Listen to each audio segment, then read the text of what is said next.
Ако си православен християнин, ето трите най-важни неща, които трябва да направиш преди да заспиш. Първо, прегледай своя ден. Преди да заспиш, опитай се да си спомниш какво се случило през деня. Кои неща те направиха щастлив, кои те натъжиха? Какви добри и лоши постъпки извърши? Направи кратък списък с нещата, които искаш да подобриш на следващия ден. Второ, покай се за своите грехове. Никога не лягай да спиш, без да поискаш прошка от Господ за всичко, с което си го обидил.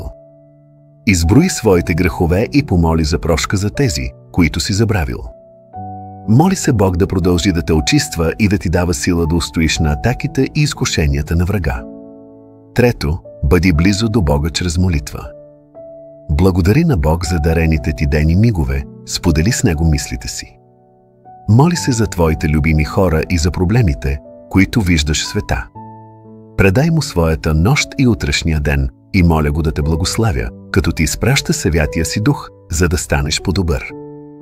Ако искаш да задълбочиш връзката си с Бога, напиши «Амин» и те каня да се присъединиш към нашата учебна група.